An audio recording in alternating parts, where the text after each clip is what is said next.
எப்படி எகிப்தினுடைய ராஜாவா மாறினார்? இவருக்கு ஏதாவது ஸ்கில் இருந்துச்சா? யோசேப்பு இந்த ஒரு உயர்ந்த இடத்துக்கு போறதுக்கு அவருக்கு ஏதாவது தனிப்பட்ட திறமை இருந்துச்சா? அதாவது ஒரு வில்வித்தை வீரரா?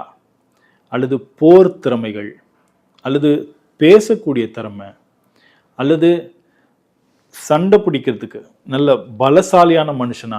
இவர்கிட்ட ஏதாவது ஸ்பெஷல் திறமைகள் இருந்துச்சா அப்படின்னு பார்த்தோம்னா, யோசேப்புக்கு அப்படி எந்த திறமையும் கிடையாது.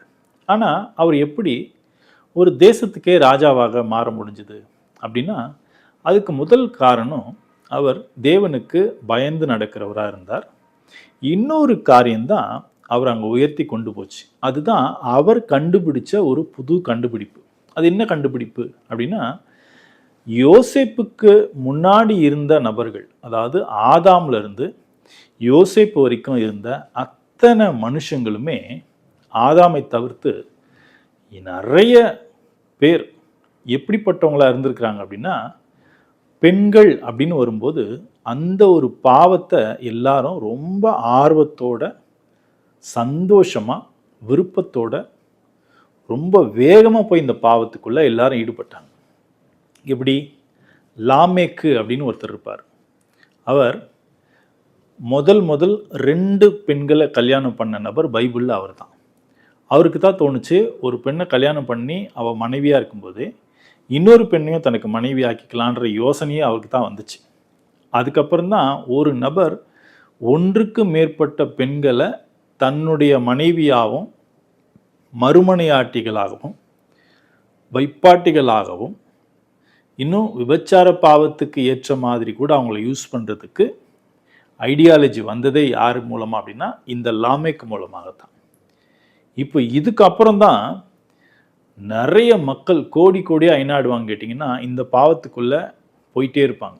இவரை மாதிரியே தான் விழுந்து போன தூதர்கள் கூட, சாத்தானால் வஞ்சிக்கப்பட்ட தேவ தூதர்கள் கூட பூமியில் ஸ்திரீகள் அழகாக இருக்கிறாங்க அப்படின்னு பார்த்துட்டு அவங்கள அட்ராக்ஷன் பண்ணுறதுக்கு இவங்க ஒரு ஆண்மகன் மாதிரி இந்த பூமியில் இறங்கி வந்து அவங்க கூட பழகி அவங்கள திருமணம் பண்ணுறதுக்குன்னு எடுத்துக்கிட்டாங்க. அதுவும் ஒருத்தரை எடுத்துக்கல, ஒவ்வொருத்தரும் நிறைய பெண்களை தங்களுக்குன்னு மனைவிகள் மாதிரி எடுத்துக்கிட்டு இந்த பூமியே சீரழிஞ்சு போயிட்டே இருந்துச்சு அந்த காலத்தில். அதனால தான் தேவன் ஜலப்பிரளயத்தை கொண்டு வந்து நோவா காலத்தில் அழிச்சார். நோவா காலத்துக்கு அப்புறமா கூட இந்த பெண்கள் அப்படிங்கிற ஒரு விஷயத்துக்குள்ள மனுஷனுக்கு கட்டுப்பாடே வரல.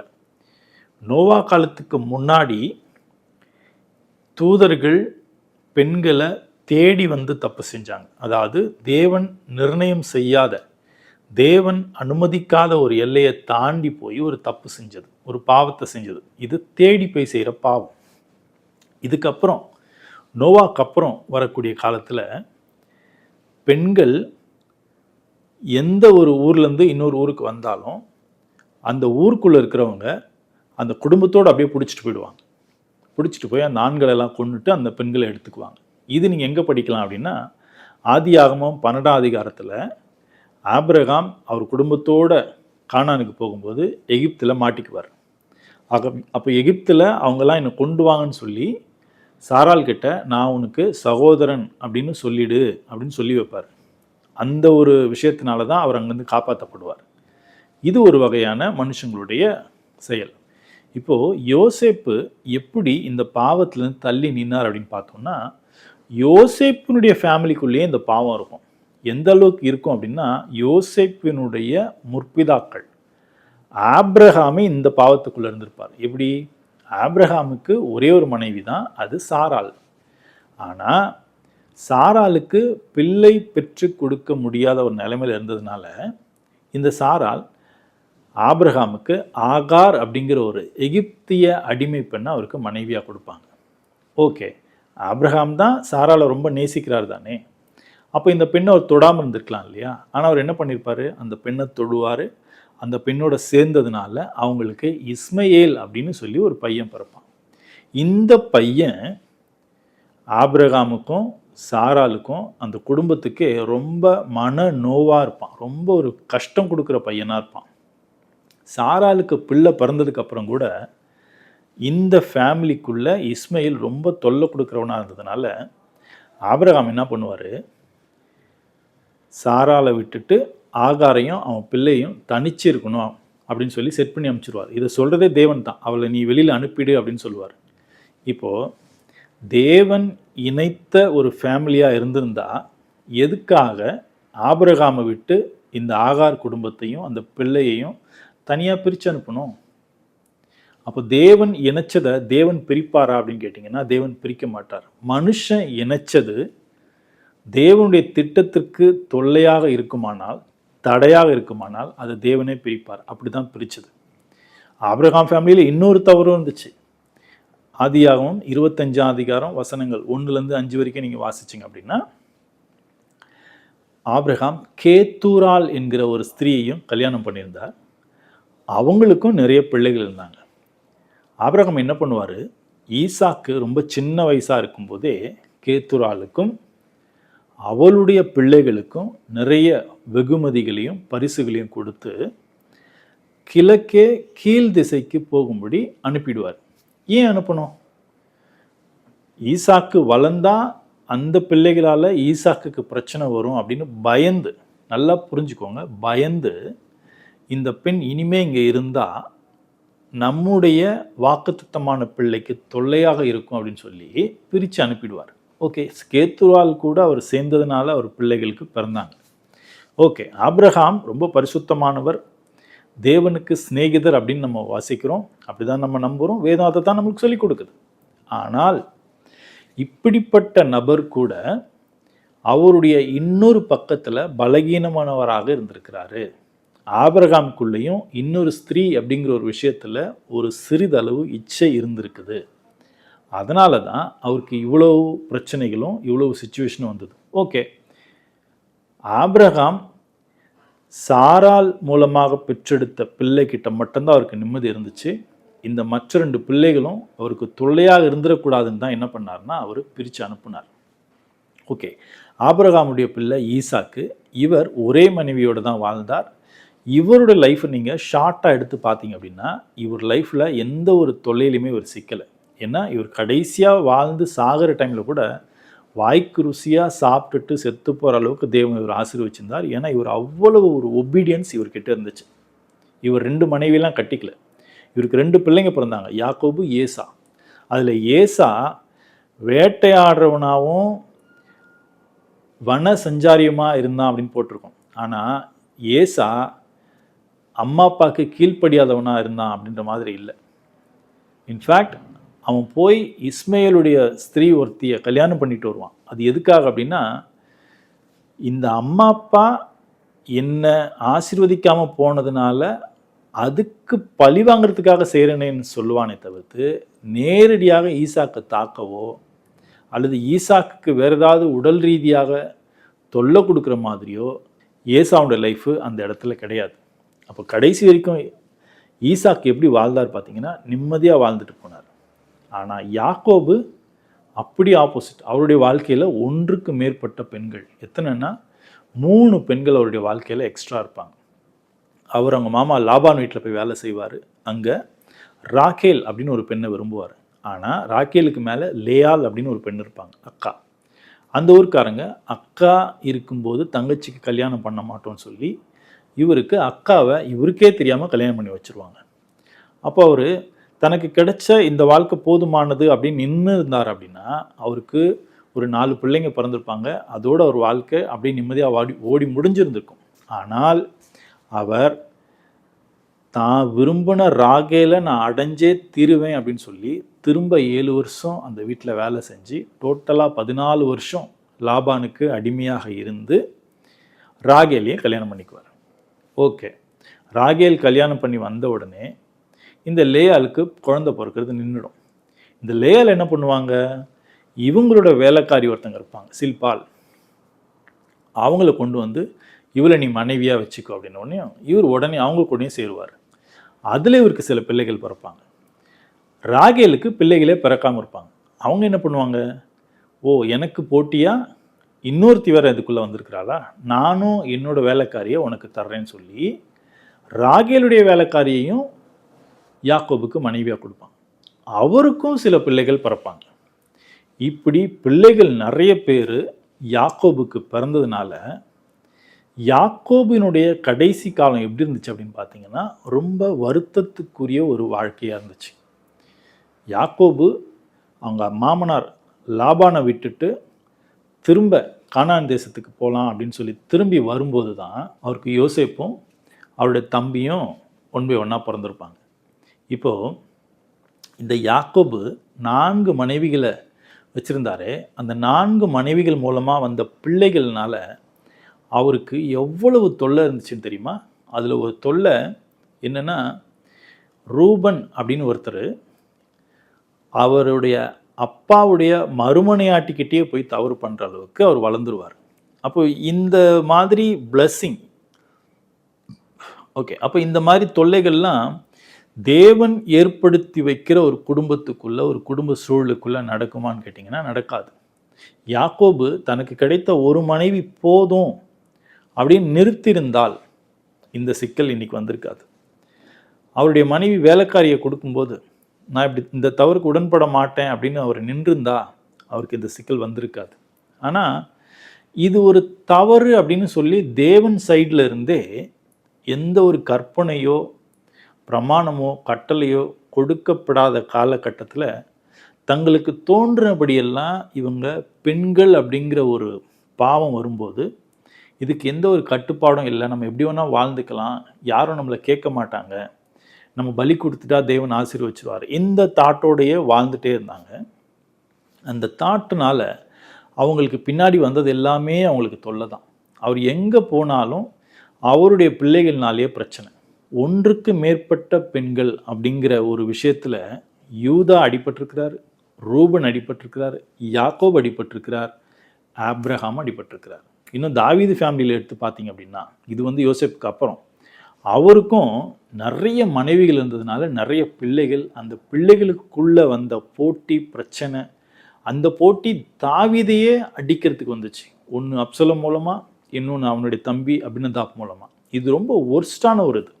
பைபிள் என்ன சொல்லுது அப்படின்னா, தேவன் ஒருத்தருக்கு ஒருத்தி தான் அப்படிங்கிற ஒரு பாதையை உண்டாக்கி வச்சிருக்கு. இந்த பாதையை விட்டுட்டு யார் வெளியில் போகிறாங்களோ அவங்க எல்லாருமே அதுக்கு பின்னாடி இருக்கிற துன்பத்தை அனுபவிக்காமல் உள்ளே வரவே முடியாது. இதில் யோசேப்பு எப்படி மாறுபட்டிருக்கிறார்? இதுதான் இன்னைக்கு நாம் சிந்திக்க வேண்டிய முக்கியமான விஷயம். யோசேப்புக்கும் இதே டெஸ்ட்டு வந்துச்சு. மற்ற எல்லாரும் அந்த பாவத்தை தேடி போனாங்க, தனக்கு ரிலேட்டிவ் மூலமாகவே வந்தப்ப அதை ஏற்றுக்கிட்டாங்க, பாவத்தை ஏற்றுக்கிட்டாங்க. யோசேப்பு போத்திபார் வீட்டில் அடிமையாக வேலை செஞ்சிட்ருக்கிறாரு. அவர் அந்த வீட்டுக்கு கிட்டத்தட்ட ஒரு சீஃப் கமாண்டாக இருக்கிறாரு, ஒரு சூப்பர்வைசர் மாதிரி இருக்கிறார் அப்படின்னு வச்சுக்கலாம். அந்த நிலைமையில் அவர் அந்த வீட்டம்மா அவர்கிட்ட வந்து தவறாக நடந்துக்க வந்தப்போ அவர் ஒரு புது விஷயம் பண்ணுறார். என்ன தெரியுமா? அந்த இடத்துலேருந்து விட்டுட்டு ஓடுறார். அவருடைய ட்ரெஸ்ஸை பிடிச்சி அந்த அம்மா இழுக்குது. ட்ரெஸ்ஸு கூட போனால் பரவாயில்லன்னு சொல்லிட்டு அதையும் உதறிட்டு ஓடிடுறார். அவரை பிடிச்சி அடித்து பனிஷ்மெண்ட் பண்ணி ஜெயிலில் போட்டுடுறாங்க. இந்த ஒரு ஆக்ட் இருக்குது பார்த்தீங்களா, யோசேப்பு செஞ்ச இந்த ஒரு ஆக்டு, இதுதான் அன்னைக்கு இருந்த உலகத்தில் மிக மிக முக்கியமான ஒரு கண்டுபிடிப்பு. பாவத்திற்கு எதிரான வழி. ஒருத்தர் பாவத்தை ஜெயிக்கணும் அப்படின்னா யோசேப்பு கண்டுபிடிச்ச இந்த கண்டுபிடிப்பு தான் இன்னைக்கு வரைக்கும் செயலில் இருக்கக்கூடிய ஒரு கண்டுபிடிப்பு. இந்த கண்டுபிடிப்புக்கு வயசு என்ன தெரியுமா? கிட்டத்தட்ட ஒரு 4000 வருஷங்கள்.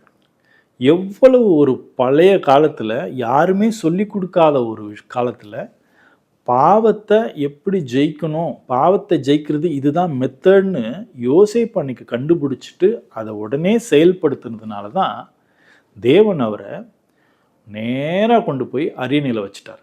2 வருஷம் அவர் கஷ்டப்பட்டார். அந்த 2 வருஷம் அவர் எல்லாம் மறந்துட்டாங்க. ஆல்ரெடி ஒரு ஃபேமிலி மறந்துருச்சு. இவரை ஜெயிச்சவங்க எல்லாம் நிம்மதியாக இருந்துட்டோம்னு நினச்சிட்டு இருந்தாங்க. பட் 2 வருஷம் முடியும் போது தேவன் யோசேப்பை ஜெயிலிருந்து நேராக எங்கே கூட்டிகிட்டு போய் உட்கார வச்சுட்டாருன்னா அரியணையில் உட்கார வச்சுட்டார். கொஞ்சம் கொஞ்சமாலாம் உயர்த்தலை, ஸ்ட்ரெயிட்டாக ராஜா தான். அப்போது பாவத்துக்கு எதிராக நீங்கள் எடுக்கக்கூடிய எந்த ஒரு சிறு முயற்சியும் உங்களை அந்த டைமில் மன சோர்வு அடைய செய்யும். ஆனால் காலம் வரும்போது நீங்கள் உயர்த்தப்படுவீங்க.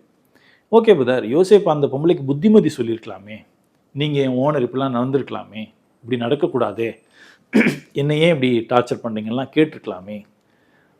நல்லா புரிஞ்சுக்கணும், பாவத்துக்கிட்ட நமக்கு எந்த பேச்சும் கிடையாது, பாவத்துக்கிட்ட நமக்கு எந்த தொடர்பும் கிடையாது. அதுதான் பாவம்னு தெரிஞ்சு போச்சே. பாவம் பாவத்தை தான் செய்யும். பாவம் புத்திமதிகளை கேட்காது. பாவம் பரிசுத்தமானது கிட்டேருந்து பாடம் படிக்காது. பாவம் பரிசுத்தமானதையும் பாவமாக்கிறதுக்கு தான் ட்ரை பண்ணும். அதனால தான் யோசேப்பு அன்னைக்கு ஓடி அதை ஜெயிச்சார். அதுக்கப்புறம் இன்னைக்கு வரைக்கும் அதே தான். இயேசுவும் இதே அட்வைஸ் தான் சொல்லுவார், தீமைக்கு எதிர்த்து நிற்காத, ஓடிடு. எபிரேயர் 12ஆம் அதிகாரம் 1ஆம் வசனத்தில் எடுத்து பார்த்தீங்கன்னா, நம்மை சுற்றி நிற்கிற பாவங்களை தள்ளிவிட்டு ஓடிடு, ஓடிடு அப்படின்னு தான் பைபிள் சொல்லுது. அப்போது நாம் பார்த்த இந்த பழைய ஏற்பாட்டு நபர்கள் இத்தனை பேரும் பெண்கள் அப்படின்னு வரும்போது அது ஒரு பாவமாகவே கன்சிடர் பண்ணல. அதுக்குள்ளே இருக்கக்கூடிய சந்தோஷத்தை மட்டும்தான் அவங்க எல்லாம் யோசித்து பார்த்தாங்க. ஆனால் அதுக்கு பின்னாடி வரக்கூடிய நிறைய துன்பங்கள், பிரச்சனைகளை யாருமே கணக்கு போடல. யோசேப்பு அவங்க அப்பா யாக்கோபு கிட்ட அவர் தனிச்சிருக்கிற டைம்லலாம் நிறைய பேசியிருக்கிறார். அப்போது யாக்கோபு சொல்லி கொடுத்துருக்கலாம், என்னுடைய லைஃப்பில் இவ்வளவு கஷ்டத்துக்கு காரணம் இத்தனை மனைவிகளும் இத்தனை பிள்ளைகளும் தான். ஸோ நீயும் இப்படி மாட்டிக்காத, நீ ஒரே ஒரு மனைவியை மட்டும் கல்யாணம் பண்ணிட்டு அவ கூட மட்டுமே நிம்மதியாக இருக்கணும். அதனால தான் யோசேப்பு ஃபாரூன் ராஜா பார்த்து கல்யாணம் பண்ணி கொடுத்த அந்த ஒரு பெண்ணோட மட்டுமே வாழ்ந்து அவங்க மூலமாக 2 பிள்ளைகளை பெற்றெடுத்திருப்பார். யோசேப்பு வாழ்ந்து செத்தப்புறம் கூட அவருடைய வார்த்தை நிறைவேறுச்சு. எப்படின்னா, ஆதியாகமம் 50ஆம் அதிகாரம் கடைசி 2 வசனங்களில் நீங்கள் வாசிக்கும்போது அதில் அவர் என்ன சொல்லுவார்னா, தன்னுடைய சகோதரர்களுக்கு ஒரு கட்டளை கொடுப்பார். தேவன் உங்களை சந்திக்க ஒரு நாள் வரும், அப்போது நீங்கள் இந்த எகிப்துலேருந்து என்னுடைய எலும்புகளை தோண்டி எடுத்துட்டு உங்கள் கூடயே கொண்டு போயிடுங்க அப்படின்னு சொல்லுவார். ஆனால் யோசேப்பு சொல்லி கிட்டத்தட்ட ஒரு 430லேருந்து 450 வருஷம் கழித்து தான் அந்த ரிக்வெஸ்ட்டு நிறைவேறும். அதை நிறைவேற்றுறது யாருன்னா மோசஸ் வருவார். இப்போது யோசேப்பு சொன்னது அவருடைய சகோதரர்கள்கிட்ட, அந்த சகோதரர்களும் அங்கேயே செத்துட்டாங்க. அவங்க யார்கிட்ட சொன்னாங்களோ அவங்களும் செத்துருப்பாங்க. இப்படி அந்த கமாண்டு ஒவ்வொரு தலைமுறைக்கும் போயிட்டே இருந்திருக்கும். கடைசியாக மோசஸ் வந்து அந்த கமாண்டை கரெக்டாக தேடி எடுத்து யோசேப்பு சொன்ன அந்த வார்த்தையின்படி அவருடைய எலும்பை தோண்டி எடுத்து அதை கானானை நோக்கி கொண்டு போவாங்க. இப்போது இந்த இடத்துக்குள்ளே சிந்திச்சோம் அப்படின்னா, யோசேப்பே செத்து போயிட்டாரு, அவருடைய வார்த்தை எப்படி அங்கே நின்றுச்சு? அதுதான் பாவத்தை ஜெயிக்கிறவங்க. நீங்கள் பாவத்தை ஜெயிச்சிட்டிங்க அப்படின்னா, நீங்களே இல்லை அப்படின்னாலும் நீங்கள் சொல்லியிருக்கக்கூடிய வார்த்தை, நீங்கள் போட்டிருக்கக்கூடிய ஆர்டர் தொடர்ந்து வேலை செய்யும். சரியான நபர்கள்கிட்ட அந்த ஆர்டர் போகும், அவங்க அதை ஃபுல்ஃபில் பண்ணுவாங்க. மோசஸ் கொண்டு போய் அதை அடக்கம் பண்ணாரான்னு கேட்டிங்கன்னா இல்லை. ஏன்னா மோசஸ் கானான்குள்ளே போகலை. மோசஸ் இந்த கானான் பிரயாணத்தில் 40 வருஷம் பிரயாணத்தில் அந்த பாலைவனத்தில் சுற்றினாலும் அவர் கூடவே அந்த எலும்பு இருந்துச்சு. யோசுவா இந்த எலும்புகளை கொண்டு போய் சீகேமில் அடக்கம் பண்ணுவார். நீங்கள் இதை யோசுவா 24ஆம் அதிகாரத்தில் வாசித்து பார்த்தீங்க அப்படின்னா, இந்த இடத்துல அந்த வசனத்தை நம்மளால் என்ன பண்ண முடியும்னா பார்க்க முடியும். யோசேப்பினுடைய எலும்புகள் என்ன பண்ணுவார்னா அடக்கம் பண்ணுவார் அப்படின்னு போட்டு. யோசேப்பு ஒரு சாதாரண இடத்துல சாதாரணமாக ஸ்டார்ட் பண்ணார் தன்னுடைய லைஃப்பை. ஆனால் அவர் கண்டுபிடிச்ச அந்த ஒரு கண்டுபிடிப்பு, பாவத்தை எதிர்த்து நிற்கக்கூடிய அந்த கண்டுபிடிப்பு எந்த அளவுக்கு அவரை உயர்த்துச்சு அப்படின்னா, அவர் உயிரோடு இல்லாதப்போ கூட அவருடைய வார்த்தை நிறைவேறுச்சு. இதே தான் இயேசு கிறிஸ்துவுக்கும் நடந்துச்சு. இயேசு கிறிஸ்து வாழ்க்கை பூராவும் பிதாவுடைய சித்தத்தை செய்யணும், பிதாவுடைய சித்தத்தை செய்யணுன்னே சொல்லி சொல்லி அவருக்கு பிரியமானதை மட்டுமே செஞ்சுட்டு, அவர் சொன்னதை மட்டுமே நிறைவேற்றிட்டு இறந்து திரும்ப உயிர்த்தெழுந்து போனார். அந்த இயேசு இன்னைக்கு நம்ம மத்தியில் சரீரமாக இல்லை. ஆனால் கூட அவர் சொல்லி கொடுத்துட்டு போன போதனை, அவர் சொல்லியிருக்கிற வழிமுறைகள் இன்றைக்கும் உலகம் முழுக்க பரவி இருக்கு. உண்மையான கிறிஸ்தவர்களால் அது செய்யப்பட்டுட்டு வருது. அப்போ நல்லா புரிஞ்சுக்கலாம், பாவத்தை மட்டும் நீங்கள் ஜெயிச்சிட்டிங்க அப்படின்னா நீங்கள் வைக்கிறது தான் சட்டம்.